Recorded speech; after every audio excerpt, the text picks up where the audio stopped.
po ay minsan pang manalangin bago pong mag-umpisa ang ating pag-aaral ng aral at gabay. Ama namin na nasa mga langit na tunay na dakila, na aming Diyos na patuloy na umiibig at nagmamahal sa bawat isa sa amin, kami po, Panginoon, ay tumatawag sa iyong dakilang pangalan ngayon. Kami po ay nagpupuri sa iyong dakilang pangalan, sa iyong kaluwalhatian, higit sa lahat, Panginoon, sa iyong kabanalan.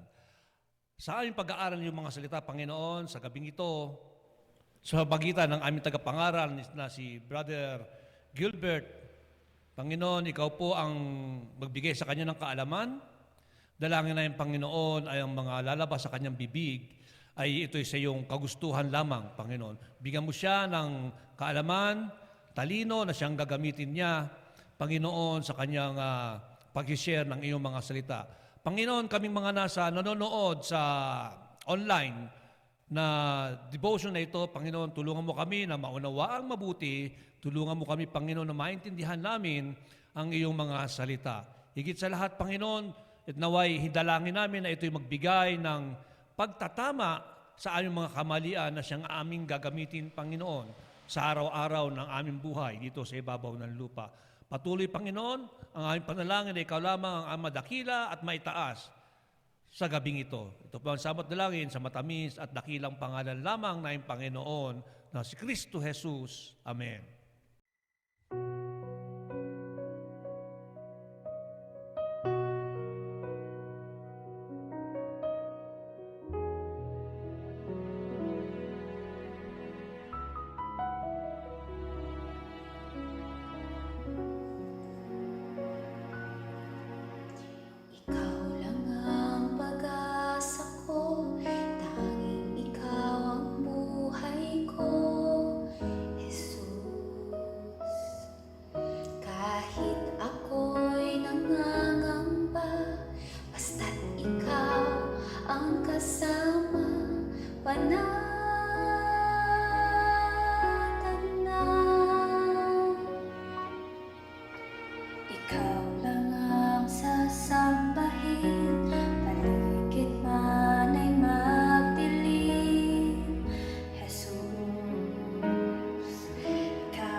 kailan di ka nagkulang. Biyaya mo sa akin laging laan. Ang pag-ibig mo sa akin walang hanggan. Inibig mo ako noon pa man.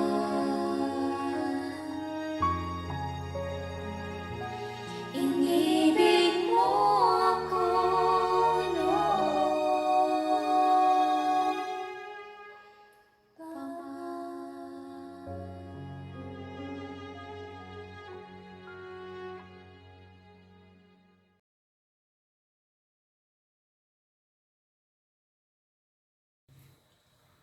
Okay, magandang gabi mga kapatid sa pananampalataya. Salamat po sa tanging bilang at sa opening prayer ng ating mga kapatid. God bless everyone.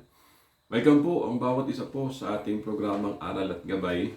Pagpalain kayo ng Panginoon at nawa kayo po ay nasa mabuting kalalagayan. At sa gabing ito, ang episode na ating mapapag-usapan na may pamagat na How Real Servants Act. Yan po yung ating tatalakayin sa gabing ito sa programang Aral at Gabay. Nawa ang mga tinatalakay natin dito ay ito po ay nakakatulong po sa inyo spiritually at nawa ito po ay makatulong din po sa kaalaman ng bawat isa. Ano po na naway ang salita ng Diyos, ang banal na Santong Espiritu ang tumulong sa atin para po may apply natin ito po sa buhay natin bilang mananampalataya. How real servants are. Ano po ba ang talagang dapat na maging kilos, gawa, ugali, mga kapatid, ng isang servant or sinasabi po nating alipin or sinasabi po nating ang tagapaglingkod sa ating Panginoon. How real servants act. Yan po yung ating tatalakayin at yan po yung makikita po natin dyan po sa Mark chapter 10 verse 43. At ganito po yung ating mababasa, mga kapatid. Ngunit hindi ganyan ang dapat umiral sa inyo. Sa halip, ang sino man sa inyo na ibig maging dakila ay dapat maging lingkod. Yan po yung ating pag-uusapan at pag-aaralan. Bakit kaya ganito po yung sinabi po ng ating Panginoon? Dahil yung kanyang mga alagad na si Santiago at saka si Juan ay meron pong kahilingan. Kung mababasa po natin dun po sa chapter 10 verse 35 hanggang sa mga talataan na sumusunod o mga talata na mababasa natin, si Santiago at si Juan ay nagre-request na ang sabi nila doon sa kaharian mo, Panginoon, yung isa sa kaliwa, yung isa sa kanan na dapat uupo. Pero ang sabi ng Panginoon ay ngunit hindi dapat ganyan na ang umiiral sa inyo. Sa halip, ang sino man sa inyo na ibig maging dakila ay dapat maging lingkod. Sabi nga dito, mga kapatid, di ba? Nagalit daw po yung 10 sa verse 41 nang marinig ito ng 10, na 10 alagad, nagalit sila sa magkapatid. Kaya pinalapit sila ni Jesus at sinabi, alam ninyo na ang mga itinuturing na pinuno ng mga hintil ay siyang pinapanginoon. At ang mga dinadakila ay siyang susunod. Pero sabi niya, ngunit hindi dapat ganyan ang maging maging ugali, Hindi dapat ganyan ang maging umiral sa inyo, Kung ang sino man ang gustong maging dakila, dapat siya maging lingkod, So yan ang ating pag-uusapan, how real servants act. Sabi po sa outline natin, we serve God by serving others. Kapag tayo po ay naglilingkod sa iba, indirectly, naglilingkod tayo sa Diyos. Because the world defines greatness in terms of power, positions, prestige, and position, mga kapatid ko. So, yan po, na bibigyan po ng kahulugan ng sanlibutan ang tinatawag na dakila or great. Kapag ikaw po ay may power ka, kapag ikaw po ay may possessions, kapag ikaw po ay kilala ka, kapag ikaw po ay may posisyon. Ano? Tatlong P po yan. Power, possessions, prestige, and position. So, doon ka minsan nakikilala na ikaw ay dakila, na ikaw ay great. Because of, terms na naghamit natin. Power, possessions, prestige, and position. Yan po yung sinasabi po. Yan po yung definition po ng greatness when it comes doon sa salitang nanggaling sa sanlibutan or the definition ng sanlibutan tungkol po sa kadakilaan or greatness. Kailangan meron kang ma-influensang tao ka, kailangan may kayamanan ka, kailangan meron kang posisyon, dapat kailangan sikat ka. O, ganun. Yeah, malapit na po yung ating malapit na po yung election 2022, di ba? So, yan, magamit na kinukonsider ng mga tao. Yeah, siya ba ay ganito? Siya ba ay ganyan? O, pero ano po ba yan sinasabi diyan? Sabi dito, however, Jesus, however, measured greatness in terms of service, not status. Kay Jesus Christ, ano po, ang sukatan niya, ang paglilingkod. Ano po, hindi po sa kung ano yung kalagayan sa buhay, hindi sa status. Ano mga kapatid, si Jesus Christ, tinitimbang niya, sinusukat niya, na kung ikaw ay dakila ka kung ikaw ay naglilingkod. Sabi nga sa sanlibutan, dakila ka kung ikaw yung pinaglilingkuran at maraming naglilingkod sa iyo. Pero kay Jesus Christ, ang sukatan niya, dakila ka, you will become sabi nga great person or great human being, sabi diyan, kung ikaw ay naglilingkod sa Panginoon. God determines, sabi diyan sa outline natin, God determines your greatness by how many people you serve, not how many people serve you.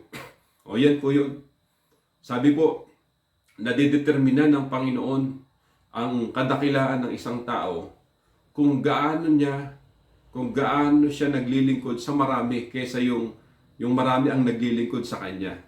Palit mga kapatid. Greatness, sabi diyan, by how many people you serve, not how many people serve you. Sa Panginoon, yun po yung sukatan niya. Ikaw ba'y marami ng taon na natulungan? Ikaw ba'y marami ng taon na napaglingkuran sa pangalan ng Panginoon? Ikaw ba ay marami ng taon na nabigyan mo ng ipangangailangan nila? Doon po sinusukat yan. Anong Panginoon? Hindi sa ang sukatan ng tao Tingnan natin kung maraming naglilingkod sa iyo. Yan. Kaminsan, naiisip ng tao, dakila to kasi maraming taong nakakakilala sa kanya, maraming taong naglilingkod sa kanya. Sa Biblia po, iba. Sa Biblia po, iba. The more na ikaw ay maraming mga taong natutulungan na paglilingkuran, is the more na nagiging dakila ka sa harap ng Diyos, mga kapatid ko. So yan, kaya nga 'di ba, ang sabi po ng Matthew chapter 20 verse 28, napunta rito ang anak ng tao hindi para paglingkuran, kundi maglingkod. Ano po, sabi po doon, not to serve but to be served. 'Di ba? Tatandaan po natin. Ang sabi nga po doon hindi para not to be served, sabi po diyan mga kapatid. Para hindi para paglingkuran. Tingnan lang po natin, check lang po natin. Doon po sa Mateo 20:28, ano ang sinasabi po ng Biblia? Sabi ng Biblia ay ganito, tulad ng anak ng tao na naparito, hindi upang paglingkuran, kundi, sabi diyan, upang maglingkod at iali ang kanyang buhay upang matubos ang marami. Ano po? Hindi siya pumunta rito para paglingkuran, kundi napunta siya rito para maglingkod, mga kapatid ko. Yan po yung sinasabi po dyan. Not to be served, but to serve, sabi po dyan mga kapatid ko. Hindi para paglingkuran, kundi para maglingkod. God determines your greatness by how many people you serve, not how many people serve you. Ngayon, ilang bagay po ang gusto kong tingnan natin dito. Kaya nga, how real servants act. Ano po ba dapat makita ng Diyos sa atin? At ano po ba ang dapat na maging attitude ng isang naglilingkod sa Panginoon? Real servants do every task with dedication. Yan po yung number 1. Real servants do every task with dedication. Ang talagang ganap at totoong mga lingkod ng Diyos ay gumagawa sa lahat ng mga bagay with their dedication na talagang andun po yung kanilang puso na talagang itinatalaga nila ang kanilang mga sarili para gawin yung task na yun. So why real servants do every task with dedication, mga kapatid. Ano sabi po ng Ecclesiastes chapter 9 verse 10? Whatever your hands finds to do, do it with all your might, for in the grave where you are going, there is neither working nor planning, nor knowledge nor wisdom. So sabi po dyan sa Ecclesiastes, kung ano yung magagawa mo, gawin mo ng talagang ng iyong buong makakaya. Di ba? Sabi po dyan Tingnan nyo po mga kapatid. Tingnan po sa Tagalog. Sabi po sa Tagalog, 9:10 po ng Ecclesiastes. Sabi po sa Tagalog ay ganito. Ano man ang ginagawa mo'y pagbuhusan mo ng iyong makakaya. Yan mga kapatid ko. Pagbuhusan mo ng iyong makakaya. So, meaning, sabi nga po doon sa una natin, how real servants act. Yung real servants, gumagawa po siya na, sabi doon, do every task with dedication. Yung buong kaya talaga, buong sikap, talagang ibibigay niya yung buhay niya, yung sarili niya, yung lakas niya. Kaya nga, maliwanag yung sabi ng mga ngaral. Ano man ang ginagawa mo'y pagbuhusan mo ng iyong makakaya. Sapagkat sa siyol na kasasadlakan mo ay wala kang gagawin, ni pag-iisipan, ni pagbubuhusan ng kaalaman o karunungan. So dito, pinapayuhan tayo na habang nandito tayo sa mundo, ibigay natin yung best natin. Yun lamang po yun, mga kapatid. So, kaya kung tayo ay kinikilala natin at kiniklaim talaga natin, sinasabi natin na tayo ay mga servant ng Panginoon, dapat makita talaga ito na gumagawa talaga tayo. Hindi tayo dapat ang nag-expect na paglingkuran, kundi tayo dapat ang maglingkod. Kung talagang ikaw po ay isang servant o alipin or tinatrato mo ang sarili mo na bilang tagapaglingkod ng Diyos or ikaw yung lingkod ng Panginoon. Magkaminsan kasi, di ba? Kaminsan gusto ng tao siya yung paglingkuran Hindi. Sa harap ng Diyos, ang gusto ng Diyos, ikaw yung maglingkod. Kaya kay si Jesus Christ nga, nagbigay na po ng halimbawa Hindi siya napunta rito para paglingkuran, kundi para maglingkod. Not to be served, but to serve, mga kapatid. Great opportunities often disguise themselves in small tasks. Di ba? Kaya minsan yung mga maliliit na bagay, akala po natin parang maliit lang to, ayaw nating gawin okay, easy na lang yan Pero hindi. Meron po tayong mga kapatiran, na ito mga kapatiran natin, may mga sila may mga kilala. Ibig sabihin, may mga pangalan. Kilala po sila doon sa lugar nila. Kasi mga kapatiran, may mga kapatiran din naman tayo ng mga politician na kilala sila. Pero kapag araw ng linggo, ito mga kapatiran natin makikita mo doon sa kusina na naguhugas. Naguhugas. Kung tutusin mo para sa kanila, kung isipin natin, sister, brother, huwag nyo lang gawin yan. Kaya naman. Pero hindi sa kanila na yun na kung sila kilala doon sa community, doon sa municipality nila. Kasi pag araw ng linggo, andun sila sa church, andun sila sa chapel. Pag may mga kainan, sa mga Sunday school department, yung mga bata, pagkatapos sa kumain, sila naghuhugas.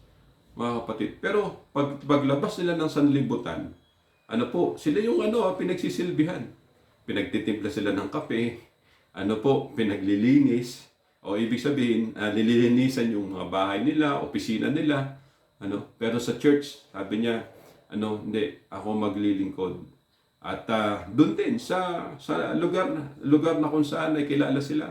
Talagang hindi lang doon sa iglesia na kinabibilang. Kapatiran nga natin eh.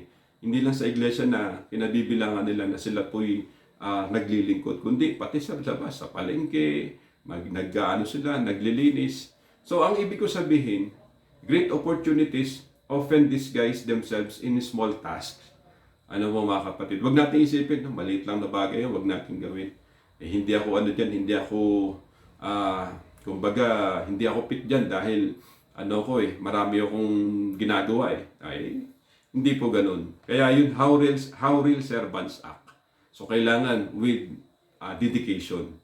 Ibigay natin yung ating sarili. Kaya sabi po dito, don't look for great tasks to do for God.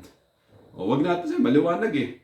Wag na tayo humanap po ng mga malaking mga gawain para masabi mo na ito para sa Diyos to. Or itong malit na gawain na to, ay hindi para sa Diyos, maliit lang yan eh. Hindi po ganun. Don't look for great tasks to do for God. Tandaan natin, maliit man o malaki, kaya nga sabi ng Biblia maliit man o malaki, kapag yan ay ginagawa mo para sa Panginoon, talagang binibigyan mo yung puso mo with your dedication, ang Diyos ay natutuwa, mga kapatid. Huwag na tayong maghanap ng maraming mga gawain, no? Yung mga great tasks, yung mga malaking mga gawain, no? Para masabi mo na, oy, nalulugod ng Diyos dito. No. Kahit na maliit lang na bagay, pag yan po ay ginagawa mo para sa Diyos, mga kapatid, at meron kang dedication yan, binubuhos mo ang iyong makakaya para sa Panginoon, natutuwa ang Diyos diyan.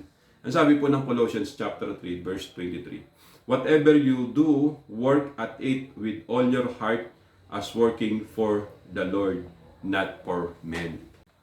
Maliwanag yung sinasabi, di ba?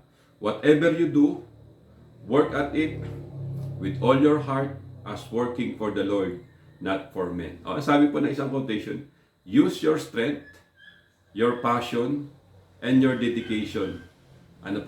To reach every single one of your goals. Diba sabi po dyan, strength, passion, and dedication. Gamitin mo yun. Gamitin mo yung lakas mo, gamitin mo yung passion mo talaga, yung nais mo talaga, yung kagustuhan mo talaga, and with your dedication, no? Talagang iupol mo talaga yung lakas mo dyan. Sabi dyan, to reach every single one of your goals. Maliwanag po yan, mga kapatid. Number 2, how real servants act. Number 2, real servants are faithful to their ministry. Ang talagang ganap na isang lingkod ng Diyos ay tapat sa Panginoon sa kanilang of course, sa kanilang ministeryo, sa ating mga ministeryo. No, real servants are faithful to their ministry. Dapat maging faithful tayo. Simula nung tinanggap natin ang Panginoon, meron na po tayong nakaatang sa balikat natin ng mga ministeryo.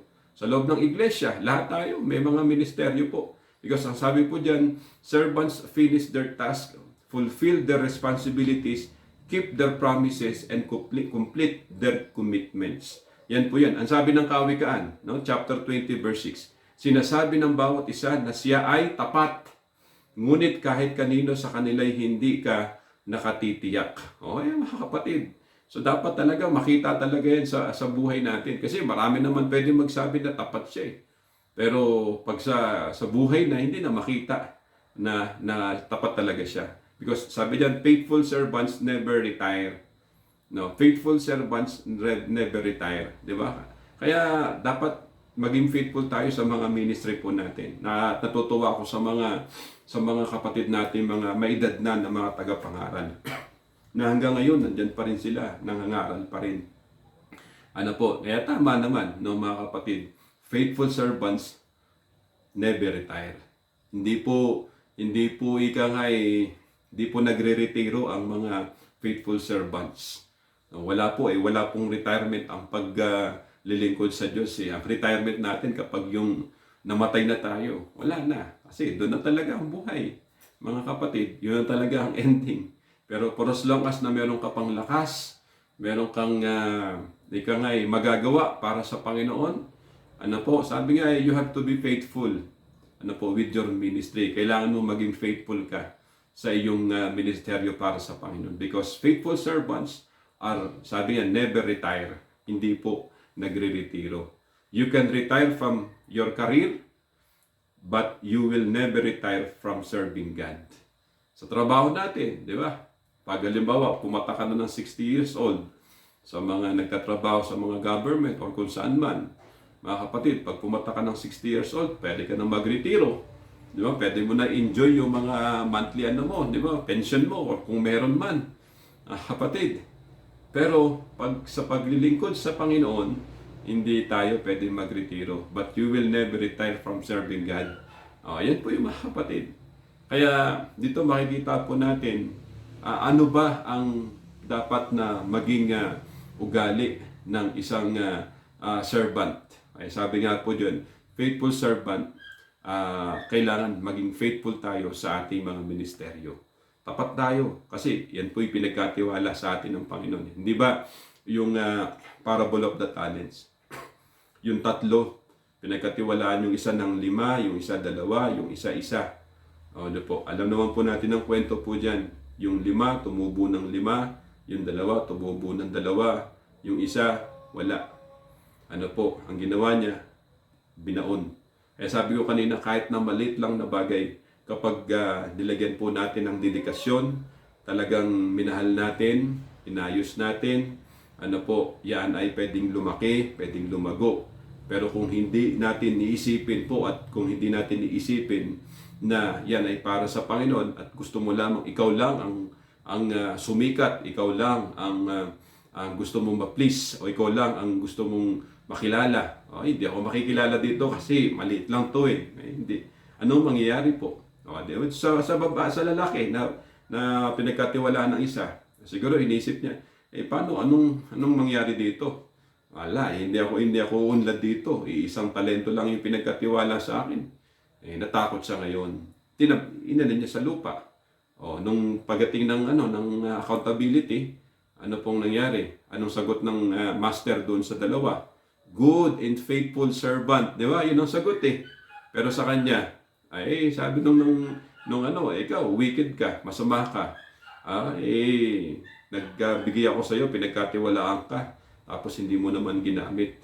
Kaya minsan tayo, binibigyan po tayo ng Diyos ng mga bagay po na pwedeng ipagkatiwala niya sa atin ayon sa ating mga kakayanan. Ano po, dapat kung ano yung meron ka, kung ano yung talent na meron ka, kung ano yung gift na meron ka, use it for the glory of God. Hindi natin pwedeng sabihin, maliit lang po ito, kaya ayoko na, maliit lang naman ang binigay sa akin ng Panginoon, ayoko nang gamitin. Pagwawalis lang naman, paglilinis lang naman ang binigay sa akin na kakayanan. Gamitin mo yun. Kaya sabi diyan, you can retire from your career, but you will never retire from serving God. Sabi nga po diyan, Matthew chapter 25 verse 21, well done, good and faithful servant. Yan po sasabihin sa atin ng Panginoon. At panghuli, real servants maintain a low profile. Di ba? How real servants act? Sabi po dito, mga kapatid ko, real servants maintain a low profile. Sa panahon po dito sa mga, sa Mark, di ba? Binasa natin kanina. Mark chapter 10. Ano ang nangyari? Kasi, tingnan nyo, ang sabi po dito, lumapit kina Jesus, sina Santiago at Juan na mga anak ni Zebedeo. At ang sabi, Guro, may hihilingin po sana kami sa inyo. Anong iyon? Tanong ni Jesus. Sumagot sila, mga kapatid. Sana'y makaupo kami katabi ninyo sa inyong kaharian. Isa sa kanan at isa sa kaliwa. Mga kapatid, hindi ninyo nalalaman ang inyong hinihingi. Sabi ni Jesus sa kanila. Mababata ba ninyo ang hirap na babatain ko? Sabi diyan, pababautismo ba kayo sa bautismong dinaranas ko? Sabi doon sa verse 39, opo, tugon nila.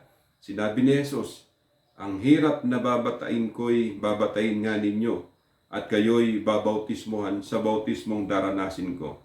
Ngunit wala sa akin ang pagpapasya kung sino ang mauupo sa kanan at sa kaliwa, sa aking kaliwa. No? Ang mga luklukang sinasabi ninyo ay para sa mga pinaghahandaan. No? Nang marinig ito ng 10 alagad, anong nangyari? Nagalit sila sa magkapatid. Oh, mga kapatid, nagalit sila sa magkapatid.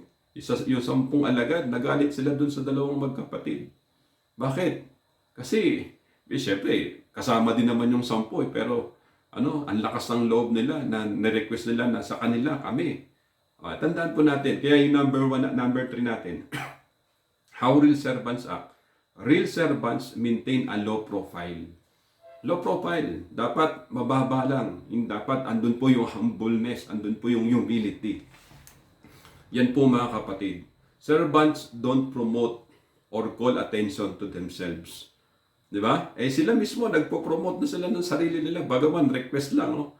Pero parang in advance, Lord, ina-advance na namin pagdating doon sa langit, yung isa sa kaliwa, yung isa sa kanan. Kami lang magkapatid.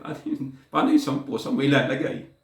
Kaya nga, servants don't promote or call attention to themselves. Hindi dapat nagmamataas, hindi dapat ipinagyayabang, hindi dapat na ako dapat ganito kasi ako yung ganito. Hindi po. Kaya nagalit tong mga kasama nila, mga kapatid. Sabi po diyan, instead of instead of acting to impress and dressing for success, sabi diyan, they put on the apron of humility to serve one another. Kapatid. Di ba? Imbis na ikaw nga magmataas, no, sabi diyan, no? They put on the apron of humility to serve one another. Ibig sabihin, apron of humility, di ba? Sige, maglingkod ka. Tali mo, maglingkod. Sige, ano ba yung paglilingkod ko? Hindi yung andun yung pagmamataas. Ayan po yun. Real servants, nasabi po doon, kailangan andun po yung low profile. Dapat low profile lang tayo. Dapat yung paa natin nakatungtong sa lupa pa rin. Huwag tayong magmalaki, huwag tayong magmataas. No? Sapagkat ang sabi niya, ang nagmamataas ay ibinababa at ang nagpapakababa ay tinataas. Ano sabi po ng Galatians 1:10? If I were still trying to please men, I would not be a servant of Christ. Sabi ni Paul, kung ako, sabi niya, ay bibigyan ko lang ng kaluguran ang tao, hindi ako lingkod ng Panginoon. No? Sabi po diyan, Galatia 1:10. Sabi niya, ngayon, nangangahulugan bang ang hinahangad ko'y papuri ng tao? No, mga kapatid? Hindi. Ang papuri ng Diyos ang hinahangad ko. Sinisikap ko bang magbigay lugod sa tao? Kung iyan lamang ang hangad ko, hindi na sana ako naging alipin ni Kristo. Yan ang sabi ni Pablo. Naghahangad ba ako ng papuri buwat sa tao? Sabi niya, hindi. At nagbibigay ba ako ng, naghahanap ba ako na malugod ko yung tao? Sabi nga po dyan, if I were still trying to please men, I would not be a servant of God. Maliwanag. Kung iyan lamang ang hangad ko, hindi na sana ako naging alipin ni Kristo. Yan mga kapatid. Kaya sabi niyan, real servants maintain a low profile. They do not call attention to themselves or to what they do, mga kapatid. 1 Peter chapter 5 verse 5. Sabi diyan, in the same way, sabi diyan, you who are younger, submit yourselves to your elders. All of you, clothe yourselves with humility toward one another, because God opposes the proud, but show favor to the humble. Sa ibang salin, but God gives grace to the humble. Mga kapatid, God opposes the proud. Hindi natin pwedeng sabihin po na natutuwa ang Diyos sa mga taong mapagmataas. Hindi. Kalaban ng Diyos. Kalaban ng Diyos ang mga taong mapagmataas. Ang kakampi ng Diyos ay mga taong mapagpakumbaba. No, yun. We must maintain our low profile attitude or character because we're servants of God, mga kapatid. Dapat i-maintain po natin yun, mga kapatid. Don't be discouraged, sabi po dyan. Don't be discouraged when your service is unnoticed or taken for granted. Keep on serving God. Ano, mga kapatid? Yan po yun sa uli natin. Yan po yung conclusion natin. Huwag tayong madi-discourage kapag yung mga ginagawa natin ay hindi nalalaman ng iba or unnoticed or taken for granted, hindi nababanggit, mga kapatid. Hayaan mo kasi hindi ka naman naglilingkod sa tao eh. Naglilingkod ka sa Diyos. Hayaan mo na ang Diyos ang makakita sa ginagawa mo.